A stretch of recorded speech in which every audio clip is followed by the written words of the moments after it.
And we're back with another episode of the Cosmic Crossfire. It's Gerald coming right back at you here. Well, it wouldn't be a Cosmic Crossfire without my good friend.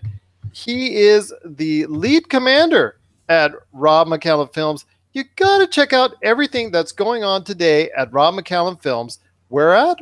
Where else? But robmccallumfilms.com.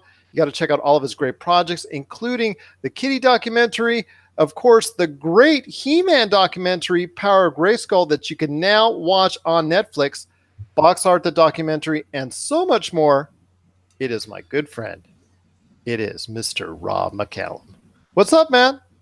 Is it too late for a rebranding of Cosmic Crossfire? I've been recording in my downstairs unfinished basement for a while, and there is this lovely curtain behind me for everybody watching us on YouTube. I feel like we could rebrand this as The Men Behind the Curtain. Is that wrong? You know, peel back the curtain, discover the nooks and cranny of everything pop culture. But it really wouldn't have a catchy theme song to it. Behind the curtain, I peel it back, yeah. No, it doesn't flow. Okay, Cosmic Crossfire it is. There you go. There, fair enough. Okay, I tried. Well, yeah, that's true. That's true. You did try. But Rob, we're not here to talk about men behind a curtain, because that's kind of sketchy in and of itself. We're here to talk about pop culture. So pray tell, Rob, what's in your mind when it comes to pop culture? Wait a second. What is on your mind when I say men behind the curtain? Gerald, that is inappropriate for this family-friendly show. That's why I said it was kind of sketchy. Like, okay, men behind the curtain. You're taking it to a sketchy place at this point.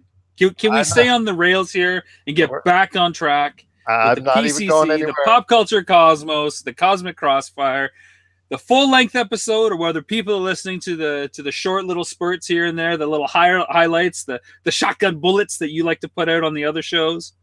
Can we stay on track? Yes, we'll stay on track. We'll stay on track. But it is, again, the Cosmic Crossfire. So pray tell, Rob, what's on your mind when it comes to pop culture? Well, big news in DC, of course, because the Man of Steel has gone missing or will not be around. Henry Cavill is out, as it's been widely reported from The Hollywood Reporter, amongst other sources. They just couldn't make it work, and they were in rumored talks for a cameo in Shazam, I believe. And ain't gonna happen now. Just ain't gonna happen now. So Man of Steel is out. Henry Cavill doesn't mean they won't recast him. And the producer of Man of Steel made a comment, said, you know, after a run, you have to consider new actors for films and franchises like Superman. Is there any caveats to this thought? Because you and I have gone back and forth on this discussion, where you have Batman and James Bond as these big franchises that have recast these huge, iconic leading roles. But are there caveats to this, where there are untouchable franchises? We've mentioned Indiana Jones possibly before. What do you think? Well, I think it's something that Josh and I touched upon on our previous episode, where we just said DC still, at this point in time, doesn't have a clue. I mean, when you're more focused on these Joker prequels than trying to get the core Justice League right.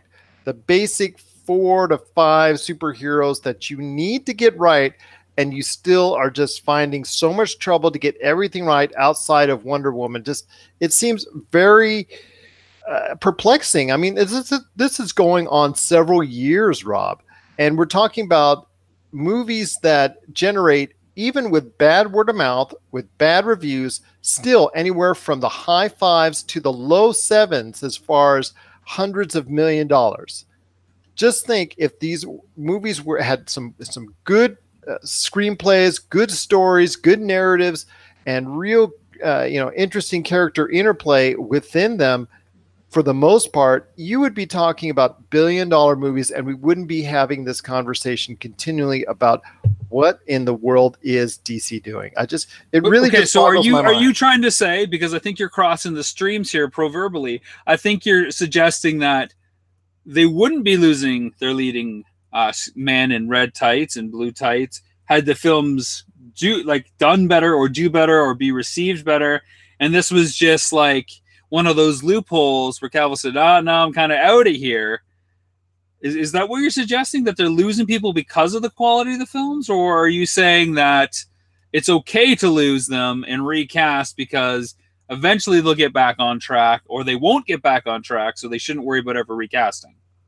I actually am of the opinion that even though the movies were of a substandard nature for the most part, outside of Wonder Woman, that I think the Henry Cavill as Superman, and I even kind of like the Ben Affleck Batman. I was seeing that even in with some bad writing here and there, that I thought that there was some potential for that core group of superheroes of the Justice League, and we'll see if that's the case with Aquaman coming out in December, that they could have had it run if they have had enough support. But Ben Affleck looks like he's gone.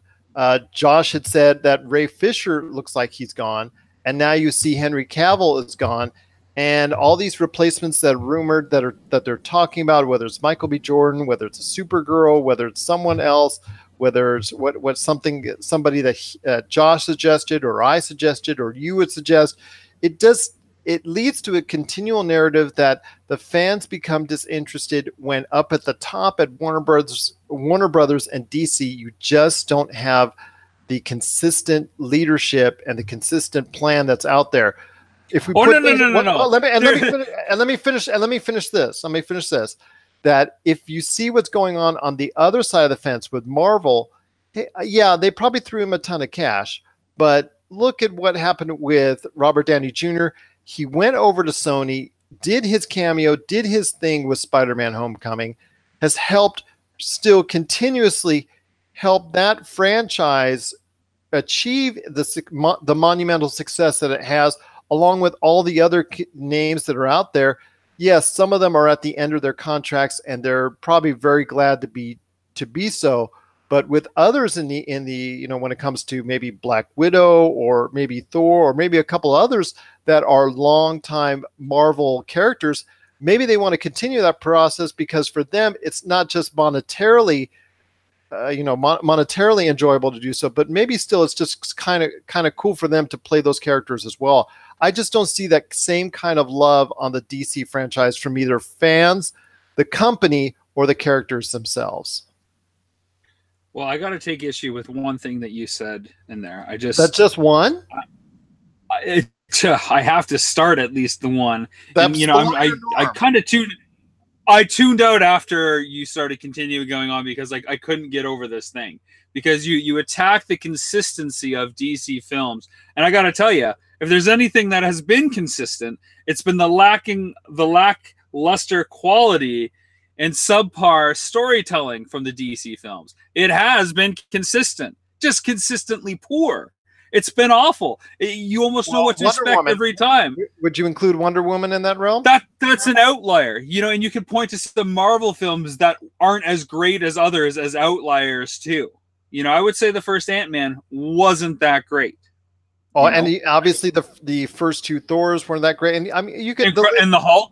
Yeah, and even a lot of people like Josh and I didn't like Guardians of the Galaxy Volume 2. And you can nitpick whichever ones you want, but there still is a consistent theme of those characters still at some point in time getting a character development that's due to them, and obviously keeps the interest for the actors to consistently play those roles as well.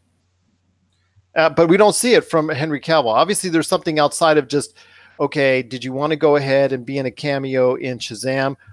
And it just fell apart from there as far as not only the cameo, but the whole entire his future as a DC superhero as well. I mean, don't you see something wrong with that as well, as far as just that little cameo in the mix of that, not only that falling apart, but his entire future? I think it's a real double-edged sword. And I think part of the problem is that when cinematic universe largely around the Iron were kind of the spine through everything, and then you'd get another one coming off of it and another one coming off of it. You'd have Iron Man 1, and then you had Thor in there, and then Iron Man 2 was the next one, and then you had a couple other Iron Man films before Iron Man 3 kind of came out there. What you don't get on the DC side is really any kind of spotlight of importance on any one franchise, which makes it feel kind of all disposable. They're rushing to all this big team up and these cameos in this cross universe. So as an actor, And as a filmmaker on those things, how can you ever really feel great about what you're doing if the company that's putting them together doesn't feel great about what you're doing either? Imagine the scenarios were reversed, where we had Man of Steel 1 come out and then Man of Steel 2, a couple other films, maybe a Batman solo one and a Wonder Woman solo one, and then Man of Steel 3 comes out. Now, Superman is still that big spine through it, the whole thing. It's a lot easier, I think, for him to sign on to do a cameo when he feels an important part of these films that are coming out, instead of being asked to do, what, ultimately 15, 20 minutes of the end product of Justice League, now a cameo here and there, and still no real Man of Steel 2. They had Batman v Superman, but that's not really a Man of Steel 2 where it's just about Superman. I think when you start treating the characters a bit different, actors will start responding to the importance of the characters and the importance of their place within that franchise. Which is why I think you got a guy like, Ewan McGregor, who's saying, I'll go back to Star Wars because I understand how important Obi-Wan is, and now you want to put me in a solo Obi-Wan film, perhaps. But the thing is, he at the point of time when he was doing his press tour with Christopher Robin had said that they hadn't talked to him yet, which I'm not sure if that's... Of course, that he has to say that. Of course he has to say that. But yeah, that would be a good choice if he went back to that realm. And we've talked about that before. But when it comes down to what DC is doing, I just all over the place. And yeah, that's great that you're showing the picture of, like they have this past weekend, of Joaquin Phoenix in the role of the Joker prequel already getting into character and whatnot. But I'm kind of disappointed at the whole narrative, but this is just an ongoing theme that both you and I have been discussing for quite some time. And I'm afraid, Rob, I don't see any end in sight as far as our conversation on how bad this DC franchise has been run. Well, it also brings us to this week's great debate. Now, for the last couple episodes, everybody that's been listening, we've had a little bit of a Kobayashi Maru scenario where there is no clear winner, and this goes back to an earlier podcast show I had many years ago that I know Gerald's a big fan of, and he's played back and forth here on the PCC and the multiverse as well, and you can check him out on YouTube too. But this week's great debate: what is harder to craft, Gerald? A James Bond film or a Superman film? A quality James Bond film or a quality Superman film? What is harder to craft and why? If we were referencing, I'd probably say, in referencing as far as 1980s or 1990s, I would have said substantially and definitively that it would have been much harder to make a Superman film in those eras. In 2018, I think to me, it's a little bit easier to write up a screenplay for a watchable with a good narrative type Superman flick. But for me, I think it would be harder to go ahead and construct a narrative in the type of social media, social awareness era that we have in 2018 to write up and have a James Bond character that is going to go over well with the larger general masses out there, like they did even just a short time ago when it came to Spectre, and of course, obviously, his Skyfall, which is the biggest film to date in the franchise. So I'm going to probably say it's a little bit more difficult at this point in time to go ahead and construct a narrative for the James Bond series. See, I think you can use some of the social awareness of what's going on now and put Bond in the middle of that, as they said in Casino Royale, Cold War dinosaur who has no place and he's just a blunt instrument. Were they not really referencing the same kind of thing in 2005? I think that was when that film came out, 2005, 2006. Not much has really changed. They could even go a step further and show the fish out of waterness of a James Bond like character in today's society. And how can you do that? The same way that they did with The Spy Who Loved Me, introduce a female double agent that's essentially one up on Bond until he can realize that, yeah, he has to work with somebody else. He shouldn't do everything alone. And his ways maybe aren't the correct just because he thinks he can pull it off because he's done it in the past. So I think it's much easier, given the social climate, to pull off a relevant James Bond film. But how do you pull off a James Bond film with stakes and stunts and missions and a plot that is woven so intricately over 2.5 hours that we really haven't seen before? Now, contrast that to Superman. How have we still not got a really definitive Superman film from essentially the very first one with Christopher Reeve. That is still the definitive Superman film because it was such a miraculous leap or soaring presence to the screen for the first time. It's been a little downhill since then. But we still haven't got a quality script with a character that we can identify with, where people come out cheering and just blown away. I mean, sure, we have the technology to pull it off, but when are we going to have that script that centers on character and goes beyond and has the psychology behind it, that isn't just punching things and knocking over cities with destruction and chaos, to have something that matters and gets at the core of what everything Marvel has essentially woven into all their films, and what, a million other films that Warner Brothers has done on their own. So I think both are really hard. They both are really hard at this point in time. The way they're both set up, it is really kind of hard to go ahead and create a good narrative for each. When it comes to Superman, there are those diehards that did enjoy Man of Steel. I know that they really like that the way that the 3%. Yeah, the 3%. I unfortunately I know a few of those 3%, but I will say this, that I didn't personally like it myself. I didn't think it was that great of a film. Just did not stand out in any way, shape, or form to me. But the thing is, you cannot go back and reboot it so soon after you just came out with Man of Steel. The only way that you can come back with this is go into almost like the death of Superman era, where you've got Superboy and Steel and is it Eradicator? And then there's basically 4 Supermen that come back proclaiming they're Superman after the death of Superman at the hands of Doomsday. That is one way to get Superman franchise back on track. For example, follow the comics and do that kind of thread. Recap maybe his death. Like, he's gone in the way that Superman had left Earth forever in Superman Returns, and then he finally comes back. This is the world of comics, and more than just the world of comics, this is the DC world of comics, where characters can die and come back and look completely different, or it's a parallel universe or something else different happened. It doesn't matter. It's all been written before. We've all had to chew it before, and we've all had to swallow that before. This is unfortunately the ho-hum, cheesy, chewy world of DC Comics. So there's a lot of ways that you can write out of this. Officially, my pick is, I think it's harder to craft a James Bond film because we've seen so much, and there are so many competitors out there in this space, especially with the Mission Impossible franchise doing as well as it's doing.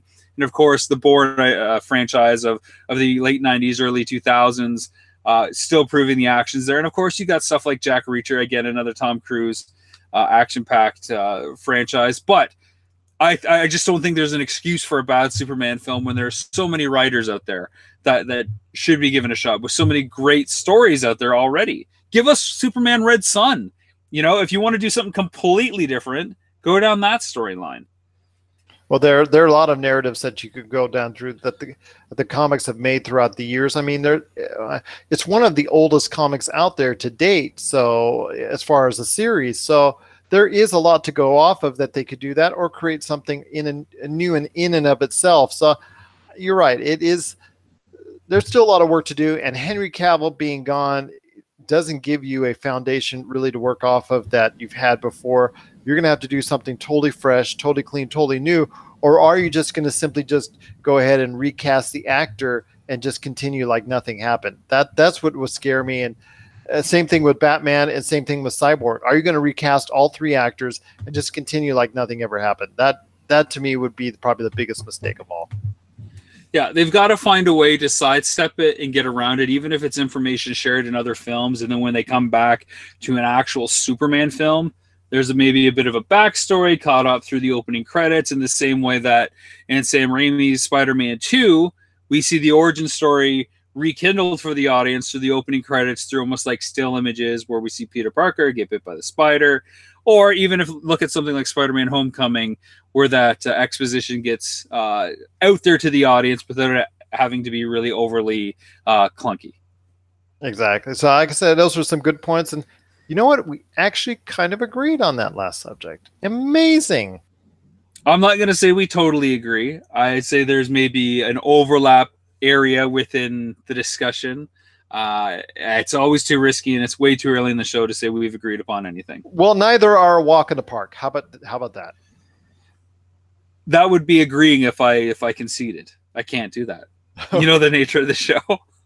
Fair enough. Fair enough. I disagree. The Purge TV series is starting on Amazon. It's an Amazon original. If you've got Amazon Prime, you can check this out. I believe there's 2 or 3 episodes out now, so delve into that. Of course, it's available on iTunes as well with a season pass. This really got me thinking, what other franchise films could jump to a TV series format. We've seen Evil Dead go that route, and they got a 3 season on Stars with Ash versus the Evil Dead. What other horror films do you think could work well to make the TV series jump, and what vibe would you like to see for that? How would you like to see that universe painted? Exactly like the feature film, something different? What are your thoughts? Well, I mean, The Conjuring, that series right now is on an all-time high with The Nun that's going to hit $100 million here in just a very short period of time.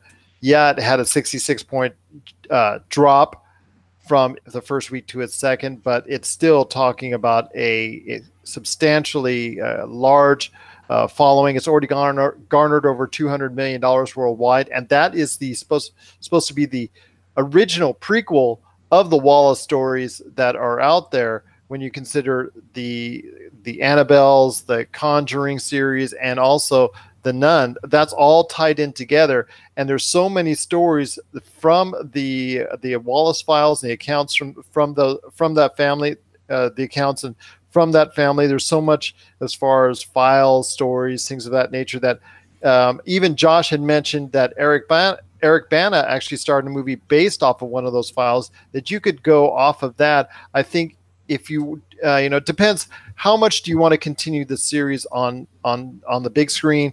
Do you want to run it for another 3-4 movies? Because right now you can get away with it because the series, like I said, is on an all-time high. But putting it onto the format of a smaller screen and expanding even further into that mythos, I think would be also a kind of a cool move.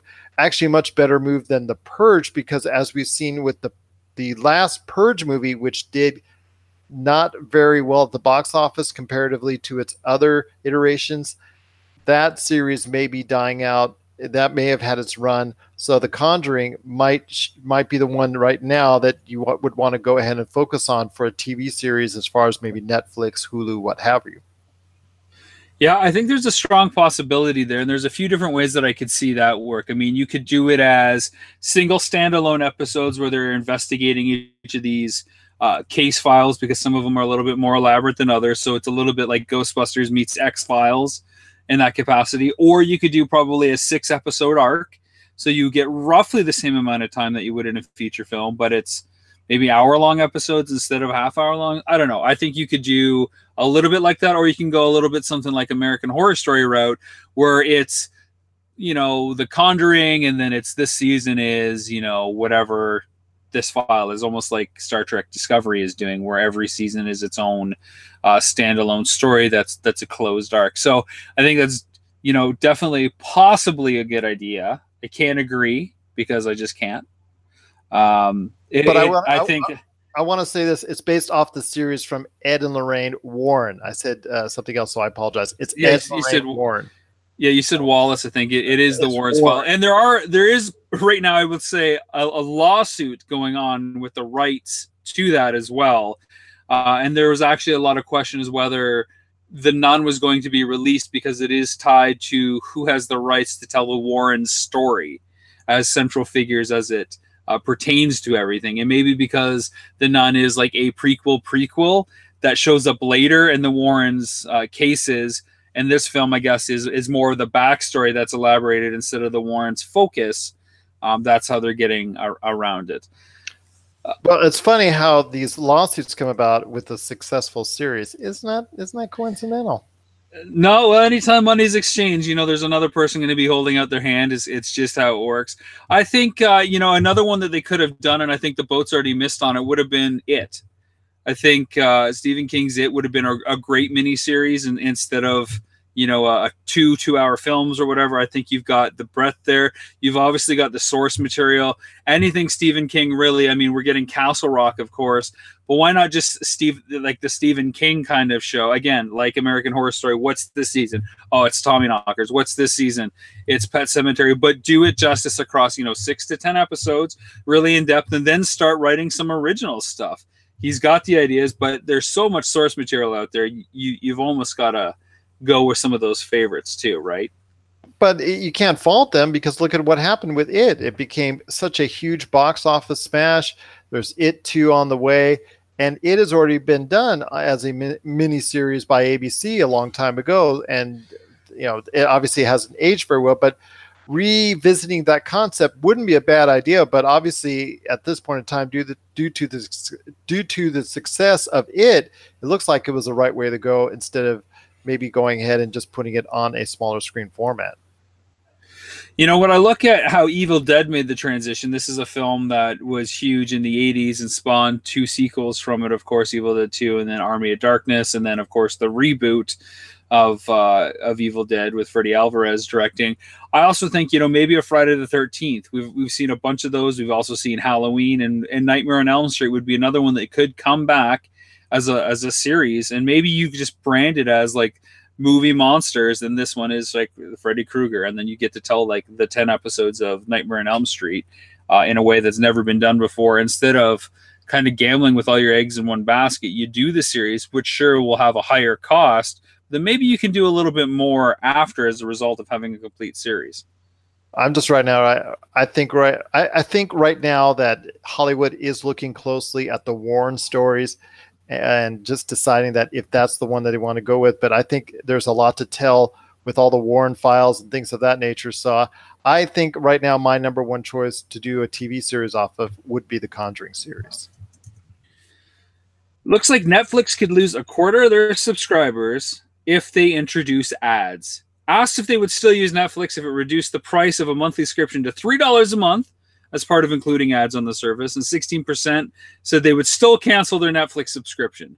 Half of the respondents said they would probably stay with the service under the hypothetical scenario, and 25% said they would definitely keep it.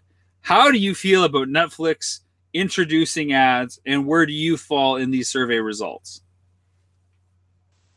For me, it actually is. I don't mind. I don't mind them throwing ads. I just don't like paying the services that are out there. Like, for instance, ESPN Plus, FX Plus, all these other pluses that supposedly give you their experience ad free, that want you to pay $5-6 a month for it.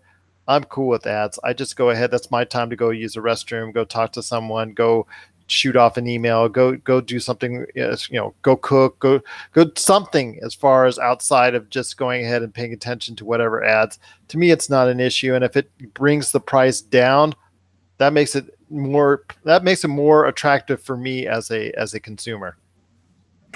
I wonder if there's a hybrid scenario that they could do with this, like introduce ads on episodic stuff, so you have one at the beginning and the end, and if there's natural commercial breaks, maybe inject them there.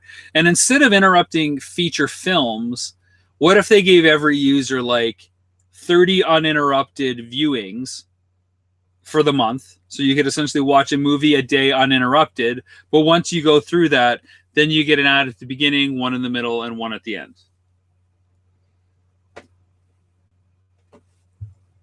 I see you humming and hawing, but there's no audio. Sorry about that. Just trying to get these windows out of the way. I don't know. That's, when you try to start off something like that, it's going to bleed one way or the other. And after a while, I think Netflix would just go ahead and say, well, if it isn't popular enough for people to really get into, they're just going to throw ads on it throughout. I just think at this point in time, either with or without. And for me, if it meant $3 less a month for Netflix, I would go with the ads. It wouldn't bother me. When you look at their competitor Hulu, it's $7.99 with ads, $11.99 without ads. That's a $4 difference. Is that a deal killer? Do you go no ads at that point because it is only $4 more? No, that's $48 a year. So I would go with ads. You'd go with ads. You take it. It's not worth the $4 a month. Nope. The one Starbucks coffee a month that you don't have to have. Nope, that's $50 a year. It could go better. That could be better spent somewhere else. I'm cheap. Like I said, ads don't bother me as much. You know, man, I'm closing in on the big 5-0, big 50. You know how many millions of ads I've seen over the years. You know how many millions of ads that I've been a part of. I mean, look at our show, for example. In order to go ahead and have it functioning at all levels, we have to play ads on our show in order to, emulate. Wait a second. People listen to ads on this show? I thought we were giving this away for free. I haven't seen any kickback. What's the deal? It's your ad on your show. Why am I advertising? Nobody buys anything from me. Yeah, they got... Okay, well then what are you pitching your ads for, man? I don't know. You tell me to record something. I didn't know we're shucking these. I thought you're using these to get on other podcast network. No, I play your ads every single show almost.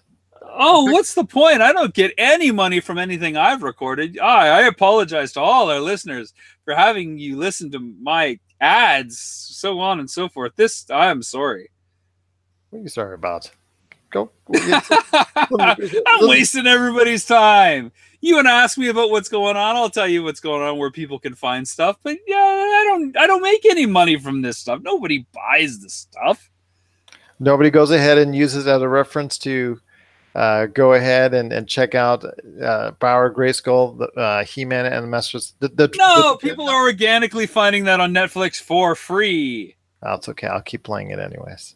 All right, you keep playing that. You keep playing it. Fair enough. I like my ads. I'll keep them. $3 is a pretty nice price point for Netflix, but I'd really have to see how many ads are in there. If it's just at the beginning of a program, I could probably deal with, a minute of ads, 4 15-second things. But if it's interrupting a feature film, I tell you what, Gerald, I tell you what, I don't have a lot of free time. So when I sit down to actually get a chance to watch a movie, I don't want to have to deal with commercials. It's one of the things I'll never miss about cable. I haven't had cable, I don't know, ever since I left my folks' house before I went to college. I've never had cable, and I don't miss it, and I don't miss the ads that come with it. Sure, it's a good pee break if you got to go tinkle in the toilet, but I don't need that part of my life when I'm working 12 to 15 hours a day and I put my feet up and I want to watch a movie. I just want to watch the movie. That's one of the nice selling points of stuff like HBO and Netflix. There's no ads. You're not getting bombarded with crap. I'm good. $3 a month, kind of tempting, but not totally. I like my uninterrupted time. Well, fair enough. I like my $36 back in my pocket. Well, you take the $36 and you can just measure how much time is being wasted watching ads and what that time is worth and what your attention is worth versus that money. Fair enough. All right, fair enough. We had a Nintendo Direct pretty recently, Gerald. The Nintendo Direct came up on us not too long ago, and we don't talk about video games all that much because, frankly, I don't have a lot of time for video games, but I happened to catch the Nintendo Direct, and it kind of hit me, and I saw some Twitter reactions, and one in particular said, wow, everything here was a port or an update. I'm convinced Nintendo has only made 6 games for the Switch. What are your thoughts? It has been thought of universally within the past year, and I know Doug has talked about it as well. Douglas Hoibu from Retro City Games as being a port machine. And you know what? It is, for all intents and purposes, predominantly a port machine, as it is getting lower res, lower quality, lower, I guess, sometimes content versions of these games that are, on PS4, PC, and Xbox One. But that still doesn't make it, not an enjoyable system to have and use, especially because of portability.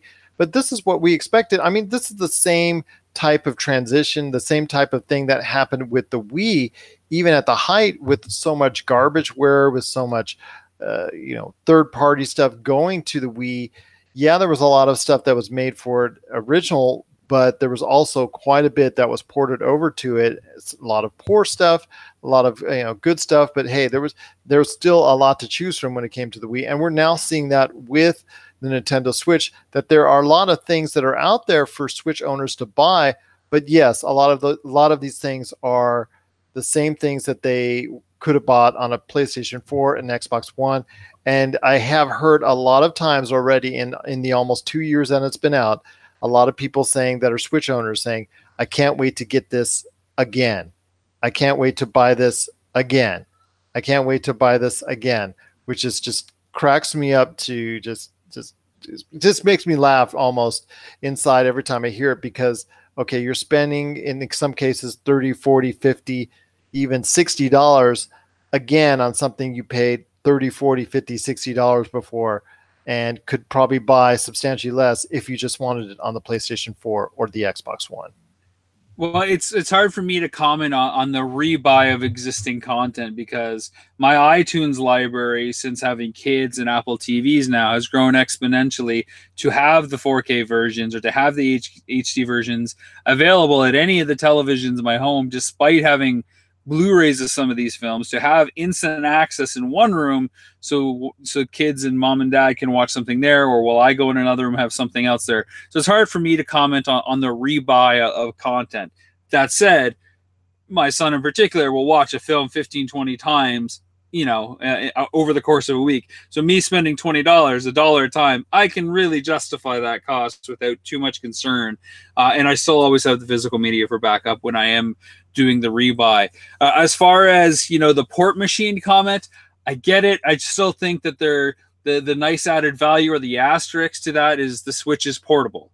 You might not be getting the technical performance that you're getting on some of these PS4 or PC ports, but you can take it with you, and you can on those other systems, so to speak. It's funny because I was actually intrigued for the first time and thought about, well, maybe actually I will buy a Switch, because I don't have a Switch yet. There hasn't been anything that was like a super Switch seller for me, if you will. Not a Smash fan. Mario was the closest thing that came to me, but I'm not really an open world, Mario 64 kind of fan, so that put me off.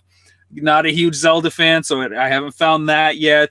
The one game that really intrigued me was Cities Skylines. This is a game that came out a couple of years ago that I discovered, which was made in the wake of SimCity's disastrous kind of rebirth coming back. This independent studio greenlit it after they saw the fan reaction to the beloved city simulation building franchise.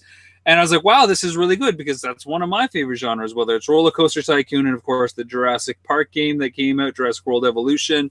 This is the kind of thing that I love doing, building and creating. And this has a huge emphasis just on city building and not so much city maintenance and dealing with problems. It's just build and enjoy. So I was like, oh, I'll get that for Switch. And then I realized it's on PS4. I'm like, I don't need to get a Switch, because I'll just play it on that, and it'll, look better. And they've had longer to work out the kinks. And well, there it is. So thanks, Nintendo Direct, for pointing me to a PlayStation 4 game. I'll gladly take it, save my $300 from not buying a Switch or one of your new bundles with the fancy graphics. And I'll just, spend my $40 on City Skyline on PS4. And when I get the time, I'll play it.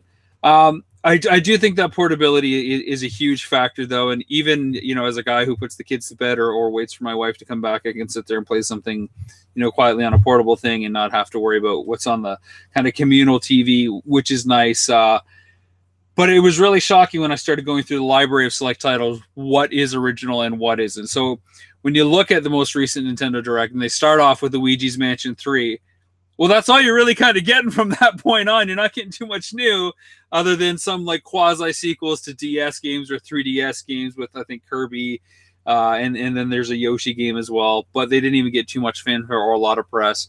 There seemed to be more emphasis on Luigi's Mansion 3, and then port. Square Enix and Nintendo's are friend again. And here's all the Final Fantasy games you had the last decade at low specs, at poor resolution, and but you can at least take them with you, so that's cool. You can play 70 hours of Final Fantasy VII on your Switch. So what do you think the future is? Continued port machine, or do you think we're going to actually get a bunch of new content down the road? Well, we are getting content in the way of 2 new Pokemon games, Let's Go Eevee and Let's Go Pikachu, and also Super Smash Bros. Ultimate, which is kind of like a hybrid between a new and an old game, because it's going to combine a lot of the elements and a lot of the characters and stages from all the previous Smash Brothers games. And to me, what's exciting is that, like you said, it is the portability, and playing some of these games for the first time for me would be great on a portable platform, because like you said, we're on the go. We'd like to go ahead and do these things As far as games, we don't have very much time for games in our lives at this point. So we got to look forward to seeing, grabbing any chance we can of playing, sitting down and playing some video games. But portability might help in that fashion, and that's what is most attractive, like you said, for both you and I when it comes to Nintendo Switch. Down the road, as far as new content, you are still going to get a smattering of Nintendo games that are on the way, whether it's a new Zelda, whether it's a new Mario, whether it's a new Metroid. It's still the same basic 7 to 8 different characters reimagined, or the Mario games, whether it's a new Mario Party that's coming out, or whether it's a new Mario Odyssey or anything of that nature. There's still going to be some type of new games featuring the same characters you've seen over and over again. So in that essence, it's still, if you're looking for originality, it's going to be hard to come by when it comes to Nintendo Switch. But if you're looking for something that's going to have a library of a lot of games, a lot to choose from that you may or may not have played already, that at least you'll be able to take it on the go. You'll be able to take it on the airplane. You'll be able to take it to whatever hotel, on the road, near or far. That to me is the part I like the most about playing or utilizing Nintendo Switch. I am very intrigued at the bundle that's coming up with the digital download of the Super Smash Bros. Ultimate. That bundle is coming up, and that's the first time really that they've had a bundle for the Nintendo Switch, so I'm really excited about that. Something I've asked for with the Wii U, and finally it's come to fruition now with the Nintendo Switch. And their online service, you and I've told you this before, how much I've been down Nintendo's throat when it comes to their online services, as far as how negative I've have of my opinion in regards to their thoughts on the online medium. And now that they're finally getting into it, I see it's coming at an attractive price initially at $20 a year. I'm hopeful that the Nintendo Switch will finally become the platform that a lot of people have said that they would like it to be, and that it truly will is. But for now, it is pretty much a port machine. And if that's the thing, if that's your thing, then so be it. But it only does really a lot of good for those game manufacturers, those developers, and those publishers that have had their run on other platforms. Bethesda is probably the biggest one that comes to mind as far as that's concerned. They love rehashing their games onto Nintendo Switch because they've already known that their games have already seen their days on those other platforms. So they're smart enough to go ahead and throw it on the Nintendo Switch, charge full pop, and people will still be coming after it. And I know a lot of others are doing the same, so more power to them. I just, like you said, it all comes down to the fact that Nintendo Switch is portable. It is portable, but it's also a port machine. Love it or not. A poor choice, maybe, for some. Hey, but I think Nintendo is smart. We've always said, they have great 3DS and DS titles. Wouldn't it be nice to see them on the home system? This was the big deal when the Switch was announced, and its functionality. You can play it at home on your TV and take it on the go. For those millions and millions of players out there who only had the 3DS and were stuck in that world, they missed all those home console games that are now coming to them in a way that's easy for them to digest. So Nintendo, I don't think, is making a huge mistake with porting it. Again, the hardcore gaming audience, maybe that 20 to 30%, it's nothing special for them, but I still think you're going to have the 70% of people out there who are maybe too young of a generation for the stuff that's being ported from 5, 6, 7, 8 years ago that's coming to the console now. And now they have a means of comfort, of a familiarity for them to understand it and digest it and get to it, because a lot of these port games have the hype and the legacy behind them. And look, there's not a lot to play. I've always said Nintendo is a nice second-tier console to have. Whether it's the Wii U or the Wii, there's always 20 to 25 first-party games you'll never get anywhere else. They might not all be your cup of tea, but a good chunk of them will. Maybe a third, you'll be like, yeah, that was worth it. Maybe that was worth the system seller. But now you got all these third-party titles that if you hadn't played them before, here's your chance to play them. You can at least get them and have the option. Whereas in the past, in the last 15 years before that, dating back to almost the GameCube, there's been zero third-party support. There wasn't even the option. So you were forced to buy another console. So this might be the first steps in repairing that bridge that was broken with third-party developers, because they are getting that second window in sales, as you're suggesting, or third window. And now when Switch 2 comes out or whatever it is, maybe the tech specs will be a little bit higher, so that they can port something a little bit fresher, or be that third-party option out of the gate along the lines of Microsoft and Sony. So if people are already indoctrinated to the Switch way of doing things, then it's easy for them to come along. Well, but I'll go against you with this. Please disagree. Please. Well, the only thing I'll disagree with you on is the fact that when Switch 2 comes out, most likely the PlayStation 5 and the Xbox, whatever is going to be called, are going to be out as well. And those specs will be even higher and be even better. And that will create higher intensive graphics for games, higher, just a better outlook, just a whole 9 yards. The games will be even more involved, more evolved more than ever. And that will be a harder task. That will make a hard task even harder to get those games into a Switch or a Switch 2, because even that the Switch 2 with the portability will still have some type of trade-off when it comes to CPU, processing speed, memory, and the whole 9 yards.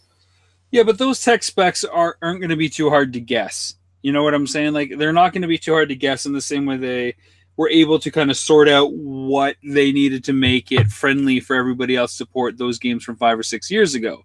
I think this is a strategy that Nintendo can look at and say, okay, how can we make our machine as great as it can be? If Apple can refresh all their products every year, seemingly, I don't think it'll be hard for Nintendo to kind of really aim for that tech spec bullseye and hit it, in the next 3 to 4 years whenever they release Switch 2, instead of releasing something that's akin to tech spec now, which is what a lot of people would expect, that maybe the next Switch 2 would be like a PS4 non-pro spec, which is still kind of a leap behind whatever, Sony and Microsoft kind of release as the PS5 and the Xbox 2 or whatever it's going to be called. I don't know. There's I don't think it's going to be that hard to decide what the plan is. Well, whatever the plan is going to be, as long as they try to make an attempt to placate Nintendo fans, which are a very devoted, hardcore fan base, as long as they're trying to go ahead and make sure that they're happy, then at least you got a great foundation to work off of. But as I've always told you before, when it comes to a Nintendo console, a truly successful Nintendo console, which the Wii U wasn't, but the Wii was, is that it not only resonates with a Nintendo fan base, but it goes beyond that and hits home with a general audience. And that's when truly a Nintendo console is successful. And I believe with the winter sales that the Nintendo Switch is going to get, and I think it's going to surpass both the PlayStation 4 and the Xbox One this holiday season, that I think it's going to really start hitting home with a general audience this holiday season. Well, that'll do it for another episode of the Cosmic Crossfire. Thanks for listening, Gerald. Where can they reach out to us if they want more information? They can reach out to us at popculturecosmos@yahoo.com. Also as well, Pop Culture Cosmos, Humanica Media, Game Source, and Rob McCallum Films on Facebook. You're at Rob McZob on Twitter. Game Source, Humanica Media, and Pop Culture Cosmos on Twitter and Instagram as well. Oh, by the way, Rob, how's everything going as far as with Rob McCallum Films? You got obviously a lot to talk about when it comes to all the great reviews that are still coming out for Kitty documentary, Missing Mom, and of course the brand new documentary you've got that debuted on Netflix, Power of Grayskull, the definitive history of He-Man and the Masters of the Universe.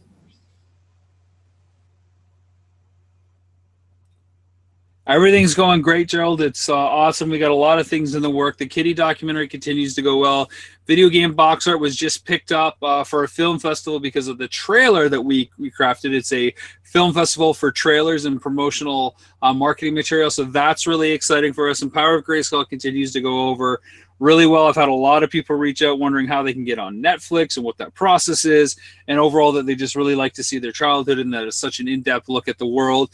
A few quirks here and there that they would like to see kind of fleshed out, but they understand the massive legacy that we're trying to put together in a 2-hour span at the same time. So it's been really great to connect with more people. And hey, there's always stuff on the horizon coming out for myself and all my co-conspirators. That's true. But hey, it's not even 2 hours. It's 90 minutes, if I remember correctly. So that you putting it in that package to me was really something special. Yes, there might have been a couple tweaks here or there, but really it is truly an outstanding documentary, and I highly recommend Power of Grayskull to anybody that's watching on Netflix. I agree. So that'll be it for another episode of the Cosmic Crossfire. Again, thanks for chatting. I'm sorry that we agreed more than people are accustomed to hearing. We've got to do it every now and then just to keep everything just, status quo. But tell you what, I'm sure there are going to be things down the road in pop culture that you and I are going to go mano a mano and face off as in the near future. Not only right here on the Pop Culture Cosmos, but of course right here in the middle of the Cosmic Crossfire.